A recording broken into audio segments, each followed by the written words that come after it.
Oh, ini berita istilah trio. Oke, kalau gitu kita lihat game yang ketiga. FPL Arena, are you ready? Sekali lagi, FPL Arena, are you ready? Minta tepuk tangannya dulu dong. Let's go to the land of down. The battlefield. Yap, ini dia pertandingan di game yang ketiga. Penentuan siapakah nantinya yang akan tergeser posisinya. Siapa yang mendapatkan kunci untuk 1 minggu ke depan lewat 2 tim yang berlaga kali ini. Oke, Nathan dengan kita tahu power dia dengan high penetration. Ini mungkin akan dipertimbangkan kepada damage dealer juga, dan nanti akan kita lihat bagaimana Kabuki dengan Yuzongnya. Tapi ini Kabuki dengan Yuzongnya agak cukup berat ya Profesor KB. Dan bahkan Keyboy kali ini bakal coba masa menuju ke Falconi pada banget. Top first block didapatkan. Early game again, jangan lupakan ini Lancelot. Lancelot early game, sangat memiliki power yang cukup tinggi. Dan bahkan Retribution diamankan high. Bagus banget, padahal udah diadu sama Tonros loh. Iya, dan itu dia menghitung bagaimana Tonros yang langsung diamankan terlebih dahulu dengan menggunakan Retribution. Di Kairi Retributionnya bisa dibilang agak sedikit. Oke. Wow. In KB Witras. Kayaknya ada sedikit pertukaran pelajar di sana. Oke. Saya gabung sebelah ya, Pak ya. Nampaknya bakal ada kelas bilingual ya. Oke, kalau aku sih by draft ini mungkin dari Aura Fair memang memiliki zoning out dan bahkan mereka Late game juga powernya mereka kuat banget. sama tambah lagi Vestager ini sulit untuk tersentuh secara tidak langsung. Iya, tapi balik lagi untuk ngomongin soal Lancelot last pick tadi itu udah menjadi jawaban karena nggak ada stopper di sini. Oke. Aura Fire harus mengandalkan sosok Kabuki dengan menggunakan Black Dragon Transformation nanti di area terbaiknya. Dia benar-benar harus full power dari source skill-nya dia. Gue gak punya skin yang itu gue ya, keren banget. Itu baru. Iya, kok gue gak punya? Baru yang kemarin. Beli itu dong. ada. Ya udah deh, Diskon. beli aja deh. 40.000 tuh, gas makanya ya. Oke, terima kasih banyak pembulu. Sami-sami. Oke, kita lihat Kairi. Ting-ting bukan biskuit kali ini. Coba melakukan sedikit satu buah pancar untuk mendapatkan stack yang cukup. Dia purple buff, Profesor. Jadi lebih cepat untuk melakukan purple. Tapi satu hal yang mereka harus perhatikan, jangan sampai terambil kembali. Karena kalau dari segi melakukan objektif, Lancelot itu lebih diunggulkan ada Tontos dan juga Retribution. Iya, karena balik lagi. Sebenarnya. Ini Assassin lawan Marksman loh. Kita kayak dibawa sedikit nostalgia Wah, iya, kepada ditantang season banget. yang ke-7, season yang ke-8. Yes. Ya, di mana Assassin, Marksman itu pada saat itu masih Sering bertemu di satu lane yang sama. Iya, meta jungler. Dulu saat itu benar-benar jadi damage dealer utama. Dan bahkan jadi poros rotasi terpenting bagi sebuah tim. Tapi buat sekarang, perubahan yang terjadi, bahkan kalau ngomongin soal emblem yang dimainkan sama Kairi, dia pun lebih mengoptimalkan kepada cooldown reduction, retribution. Oke, masih didapatkan dengan satu buah Retribution, Little Waters, tapi diamankan high. Tidak mau semuanya untuk Kairi. Karena dengan adanya jungle seorang Lancelot dengan emblem jungle, apalagi dia pakai yang cooldown reduction, ini sangat cepat untuk melakukan farming. Dan satu hal Profesor, entah mengapa ya, dia akan sangat cepat untuk melakukan invasi ke jungle musuh. Waduh, ada satu flicker sepertinya yang belum on point. Dan itu menjadi satu informasi yang harusnya bisa tersampaikan. Wow. Atau jangan-jangan bakal langsung dipaksa untuk melakukan pick off ke arah Keyboy, karena Keyboy udah nggak punya source lagi untuk menggunakan flickernya. Poke damage akan menjadi jawaban untuk di game kali ini. Mulai terbuka kali ini kesempatan nampaknya untuk bermain dari tim Aura Fire. Di bottom lane, dipaksa Boots menggunakan Demonic Force, dipaksa untuk mundur, dan bahkan Boots masih mau lebih untuk bertahan hidup sementara waktu. Mereka berhasil bertahan dari seorang Boots, tapi di sisi sebaliknya, dengan ada satu flicker, akan coba ditukar dengan satu buah purple buff yang harus diamankan Kairi. Ini bukan hal yang baik mengingat Hai membutuhkan spamming, membutuhkan stack dengan skillnya. Nggak cuma itu, lihat itu retributionnya pas banget. Tadi 20 detik, jadi lihat deh. Turtle up, retributionnya up lagi. Yes, dan purple buff dia dapatkan dua-duanya. Ini team fight akan coba diungguli oleh tim dari Aura Fire atas segi positioning, karena di atas mereka udah punya 3, 4, bahkan Keyboy nggak punya flicker. Posisi sementara Aura, tapi untuk dari segi team fight, kalau ditabrak Onyx Esport, mereka punya Suns, punya reward manipulation, dan bahkan Kabuki bisa saja objektif karena Suns untuk menutup reward manipulationnya. Setelah dibuka, reward dibalas reward, dan bahkan Kairi dengan satu masalah, dan bahkan Special Execution yang menuju ke arah belakang, berhasil menumbangkan seorang Matilda. Gori bakal bisa lagi menyelamatkan kawan-kawanannya, dan Hai balik lagi, no purple buff, dia butuh banget mana. keiritan mana yang dimiliki dari seorang Haim membuat dia tidak bisa melakukan spamming dan bahkan ngedive ke dalam. Itu malah menjadi masalah dan bisa ditumbangkan dengan pasti. Ini dengan satu turtle yang udah mereka dapatkan, menjauhkan lagi posisi dari Ronja, hanya saja untuk Kairi. Masih ingin lebih, entropi sudah dikeluarkan pula. Hainya masih bisa selamat. Dengan kalkulasi waktu yang sudah mereka lakukan tadi, semuanya berjalan begitu baik. Dan plus, Keyboy lagi dan lagi. Reward manipulation gak bakal pernah aman di saat ada Keyboy di area tersebut. Hai, ganteng doang jago jiggle. Dan kalau misalkan kita melihat dari segi itemnya, Keyboy juga ingin menjawab dengan Radiant Armor karena dia tahu magical powernya. Di sini ada Nathan, di sini ada Yves. Di mau nggak mau harus ditutup dari awal game. Bahkan untuk saat ini, kalau melihat dari itemnya, Kairi juga udah jadi Hunter Quest harus men-trigger dari Reward Manipulation. Reward Manipulation kali ini diambil oleh seorang Suns. Dan bahkan tidak ada team fight tambahan, tidak ada extend, tapi berarti tujuannya bukan itu, bro. Reset. Tujuannya reset, tujuannya ngedistract di arah gold lane. Lihat, di mana caranya Aura ini mereka fokus fight di arah mid lane dan cewek coba untuk melakukan satu buah objektif gaming di arah gold lane. Karena melihat Kabuki, kalau dia mau ngedefend dengan pasti dengan satu Black Dagger transform ke arah top lane, itu juga bakal rugi untuk Aura Fire-nya. Tapi kalau dia dipasang tim fight di arah mid lane, atasnya bakal pecah. Untung aware. Tapi lihat, udah ada konsil yang dimiliki dari tim Onyx Esports. Keyboy, where are you going? Menuju ke arah Kabuki. Dan bahkan kali ini tidak jadi. Di-cancel begitu saja. Godiva mencoba untuk meng-cancel dan bahkan mereka hanya menakut-nakuti kedatangan mau, tapi surprise attack! Happy birthday! Masih tadi dari Fluffy masih mau lebih dan bahkan lihat Kabuki. Asaman benda tumbuh. Menuju ke arah belakang. Jauh ditumbangkan. Muska bisa bertahan. Dan bahkan dibalikan kembali. Kabuki bisa survive. Reward manipulation. Dan cosplay. Kali ini cewek langsung melakukan satu buah tembakan dan wipe out. Triple kill. Dan roundback kembali Aura yang malah termakan dari gameplay sendiri. Dan inilah dia alasan kenapa Lancelot di last pick Mapulung dengan bebasnya dia tanpa adanya stopper.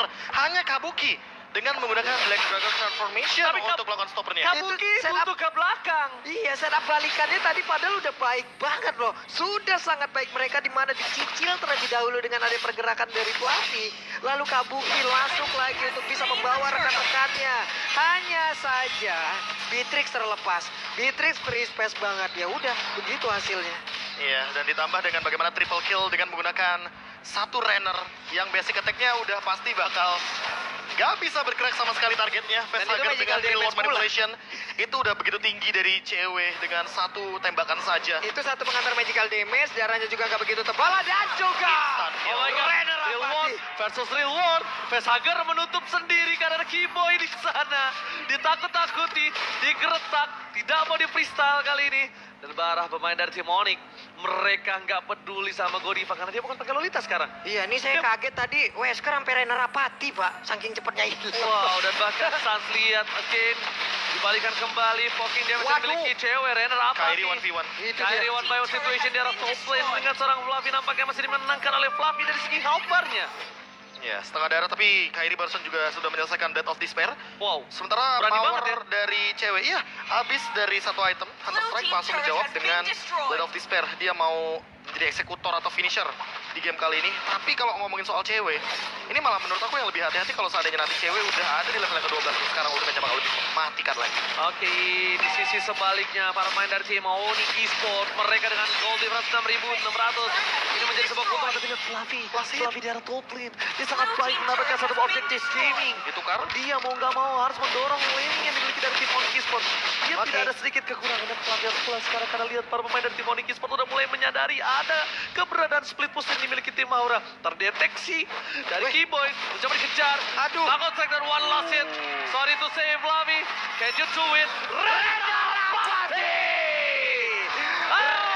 My God, Rena Rapati yang gak punya empati, gak boleh pulang, mau jadi goyang dan Fluffy tertakedown di saat Lord muncul. Mereka akan tim fight 5 versus 4. Kairi, gold difference 7.200, tidak boleh dikontes, harus mundur ke belakang. bakal. Sadar nggak? Mereka Itu bakal relawan melawan apatinya, itu bukan ke arah Fluffy, ke arah Cyclone Eye. Yes. Karena dia tahu Cyclone Insting. Eye-nya Itu adalah aktif. tujuannya. Itu tujuannya. Itu tujuan utama yang akan Dipertimbangkan dan dipredik pergerakannya. Oke. Dengan satu movement yang pasti, Lord-nya jadi milik Onyx Esports. Udah, Lord pertama. Tak ada kontes. Gak boleh kontes. Yang pertama, duitnya. Kedua, wipe out. Levelnya, wipe out-nya One juga. strike push. Apalagi dengan Fix. source skill yang 4 lawan 5 menurutku terlalu mahal untuk digunakan. Apalagi ini harus memasakkan Kabuki dengan Black Dragon Transformation. Padahal kita tahu di sini Kabuki dia bukan tipikal untuk XP laner. Dia gold laner, dia butuh damage. Dia butuh instan untuk ke arah belakang. Kayak yang tadi udah sempat dibilang sama Ranger Mas. Cewek akan menjadi target operasi. Tapi kalau ceweknya sudah mendapatkan item seperti ini, Malefic Roar, Dia bahkan Hunter Strike dia belum punya. WON. Belum Way Ini of Nature. tugas ganda juga kan harus dilakukan lagi, Pak. Pasti. Mereka harus melakukan inisiasi dan juga sebuah covering terhadap Cover. Peshager. Karena dari tadi Peshagernya coba lihat, gak pernah aman, Nggak. gak pernah nyaman. Real manipulation yang gak bakal lebih dari beberapa detik saja. Dia nggak mau team fight all in karena dua posisinya jauh. Mereka tuh cuma ngasih source skill aja. Mereka mancing aura untuk ngeluarin source skillnya sekarang di mid lane. Karena bukan itu yang mereka inginkan. Lihat, nggak ada all in kan? Karena Kairi datang baru Keyboy. ini saatnya. Ini saatnya. Keyboy mencoba memancing keributan. Mid lane turret bakal coba dipecahkan. Ketika aku lihat Kairi jauh di atas, Sas di bawah. Bukan itu yang dia tuju. Ini karena super minion. Yang satu lagi baru bergerak nih Profesor. Iya, mereka mau main Ini. pick off di area. Three lane push. Iya, kanan dan kirinya bakal dimanfaatkan. Dan Yep. Peshager. Peshager satu bar saja tersisa. Keyboy. Keyboynya mencoba untuk memancing dan juga men-trigger pemain dari Aura Fire. Ini dia yang mereka inginkan, three lane push, bukan Lordnya. Lihat, 3 lane dorong, mencoba untuk masuk mundur ke arah belakang Kairi. Ting-ting bukan permen, ting-ting bukan biskuit, tapi Kairi memilih untuk mundur. Nampaknya mereka sadar, mereka tidak bisa all in ke dalam. Walaupun dengan 11.000 gold, tapi mereka ini memiliki kelemahan dari tim Onyx Esports. Mereka tim fight mungkin akan di dalam base dari Aura, dan ini adalah cooldown untuk Kabuki. Iya, Range-nya nggak jauh. Range-nya dia nggak jauh. Untuk mengincar ke arah backline juga perlu effort. Petrify mau gak mau harus digunakan. Dan itu memakan banyak banget source untuk melakukan team fight. Dan mereka nahan team fight-nya. Real World Manipulation nggak ada. Karena mereka tahu, sekali Real World Manipulation bakal di pop out, Kairi bakal jump in. Kairi bakal mencari Peshager ada di mana. Karena itu adalah tugas dia sebagai finisher di arah belakang. Harus benar-benar main, langsung dive in. Dan Keyboy, Gak yang di sini dari berasa. tadi dia pun tidak berani untuk melakukan inisiasi padahal dia punya flicker. Dia ready untuk team fight. Namun harus menunggu koordinasi dari Onyx Esports itu sendiri. Oke. Oh, Immortal. Oke. Waduh, jangan-jangan bottom lane. Jangan-jangan. Lihat di depan sana, Hai. Mencoba di all in. Nampaknya tidak mau mulai menuju satu basuran terlebih dahulu. Objektif game di 3 lane. Tapi ini akan menjadi lot yang ke-12. Gak mungkin bisa dihabisin. Dihabisin sekarang itu tambahnya mereka akan melihat cewek terkena shutdown. Satu, even shutdown tidak didapatkan, tapi soft skill yang banyak ketika lot akan muncul itu rugi bandar. Itu nggak wise banget Profesor. Ada baiknya reset, dapetin lot 12, all in di situ. Main lebih sabar, main lebih nunggu, atau momentum comeback-nya nanti bakal hilang. Ini metode anak panah. panah? Mundur dikit, Majunya agak terbang banyak. lebih jauh. Oh, teori tsunami trophy. Yes. Oke. Yang dimana kita bakal menunggu terlebih dahulu untuk mundur hingga nanti kita bakal maju lebih jauh daripada pantulan mundur kita. Dan buat sekarang Aura Fire tinggal menunggu bagaimana setup defense mereka. Karena ingat, mereka punya Nathan di sini. Mereka punya Nathan, mereka punya Marksman untuk high ground. Jadi Peshager-nya juga akan membantu dengan real world manipulation sehingga Boots tugas dia adalah melakukan cancel terhadap Peshager. Tinggal kita tunggu siapa yang akan melakukan inisiasi Bentar. terlebih dahulu. Berapa Ingat, lama ini dia bahaya loh. bertahan? Keyboy Menurut gua- punya Immortal, Keyboy punya Flicker. Apakah dia akan membuka pinter team fight-nya? pinter banget Profesor. Dia cek pakai puncher. Ada orang di sana. Informasi harusnya telah diberikan. Retribution telah didapatkan. Fluffy memilih untuk mundur. Relay push telah coba didapatkan. Para main dari tim Onyx Esports cewek kembali untuk menghindar. Keyboy konsil dikeluarkan. Fokus dengan Flicker. Menuju ke arah mana dan bahkan The Fluffy. Nggak bisa. Kali ini tidak tertinggal. Dibalas ke tembakan Kabuki yang hilang. Onyx Esports mencoba fokus ke arah meja. Onyx Esports menolak turun dari pucuk. Onyx Esports berhasil memenangkan 2-1. Menolak turun dari pucuk. Menolak pucuk menjadi trial hanya sehari. How? Jadi milik mereka seminggu penuh ke depan. 1 minggu ke depan dan bisa dibilang dipastikan untuk kemenangan dari Onyx Esports, bahkan lebih 1 match win Yep. ketimbang Aura Fire yang ada di urutan yang kedua. Yap, dan itu menjauhkan jaraknya dari peringkat kedua menjauhkan jarak dari peringkat ketiga, menjauhkan jarak dari peringkat yang lainnya. Yes. Onyx Esports. Lancelot last pick. Flawless banget karena permainan yang dibuahkan tanpa adanya stopper. Ini Lancelot udah jadi semena-mena Pak Bulung. Sesuka hati dia jump in, lihat deh siapa yang bisa stop dia. Terlalu memakan source skill.